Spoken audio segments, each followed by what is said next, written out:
Her gün daha fazla insan sıcak bir atmosfer yaratmak için mekanlarına odun şömineleri ilave etmekte. Ayrıca bütün evi ısıtabilecek kadar da güçlüler.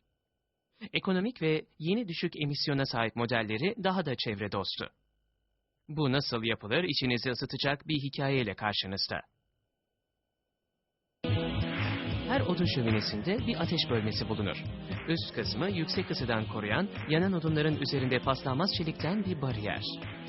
Ateş bölmesi aynı zamanda yükselen ısının oluşturduğu yukarı doğru çıkan cereyanı azaltarak bacadan dışarı çıkan dumanı yavaşlatır. Üretim 8 mm kalınlığa sahip büyük çelik levhalarla başlar. Bilgisayar destekli lazer kesiciler, işçilerin daha sonra şekillendirecekleri şöminenin çeşitli parçalarını keser. Lazer metali hızlı ve keskin doğrulukla keser ve şiddetli bir ışıkla kesildiğinden darbeli kesicilere göre parçaların kenarları düzgün ve pürüzsüz olur. İşçiler parçaları bir sonraki üretim bölümüne kaldırmak ve taşımak için güçlü mıknatıslar kullanır. En büyük parça şöminenin yanları ve arka tarafı haline gelecektir. Şekillendirmede baskı pres denen makine kullanılır. Bilgisayar destekli bu büyük hidrolik pres, tam istenilen noktalardan çeliği büker ve şekillendirir.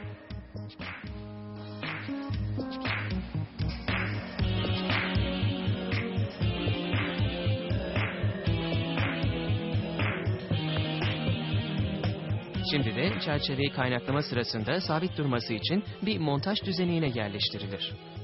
Ön tarafı çerçeveye kaynaklanmasından sonra şömine içindeki ateşi besleyecek oksijenin içeriye girmesine imkan veren hava girişlerini kaynaklarlar. Ardından üst kısmı ateş bölmesi ve yine ateşi oksijenle beslemesi için tasarlanan hava kanalları kaynaklanır. Odun şöminesindeki kaynakların kalitesi çok önemlidir. Çünkü ek yerleri çok yüksek ısılara dayanıklı olmak zorundadır.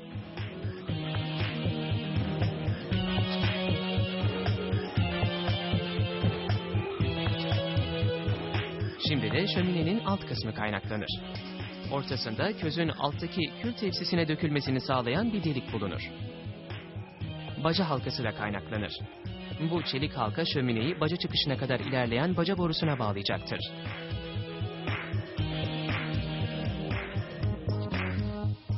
İşçiler şimdi de şömineyi kaideye vidalar. Kaide çelik levhaların kaynaklanmasıyla yapılmıştır. Bu arada kapak şeklini alır. Kapak çerçevesinin içine yüksek ısıya dayanıklı silikon bazlı tutkalla fiberglass'tan bir ip yapıştırılır. Bu şerit kapaktan içeriye hava sızıntısını engelleyerek ateşin kontrolden çıkmasına mani olur. Kapağın üzerine kilitleme kodu da yerleştirildikten sonra menteşeler kaynaklanır.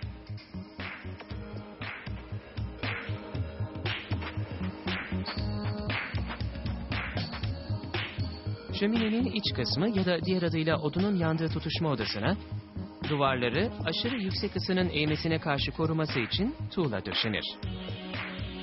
Tuğlalar zamanla bozulur ancak onları yenilemek kolaydır.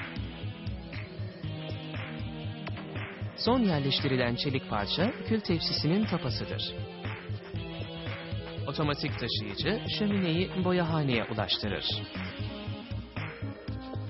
Burada robot kollar ısıya dayanıklı boya kullanarak yüzeyi kaplarlar.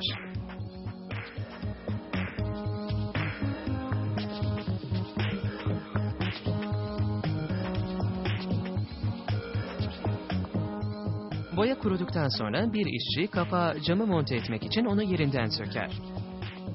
Bu evinizin penceresindeki camdan değildir. İçindeki seramik 1090 santigrat derecelik ısıya kadar dayanıklı olmasını sağlar. Cam panellerde yerlerine yerleştikten sonra işçiler süsleme unsurlarına geçer ve bilgi veren çıkartmaları yapıştırır.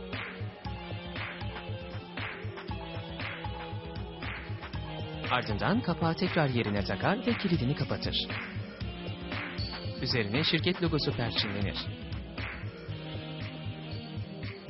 Ardından arka tarafına bir pervane yerleştirilir. Bu pervane şöminede oluşan ısıyı dışarıya üfler. Odun şöminesi fabrikayı terk ederken üzerindeki boya kurumuş ancak henüz sertleşmemiştir. Şöminenizi yaktığınız ilk seferde oluşan sıcaklık boyayı sertleştirecektir. Ve artık arkanıza yaslanıp ayaklarınızı uzatarak tadını çıkartabilirsiniz.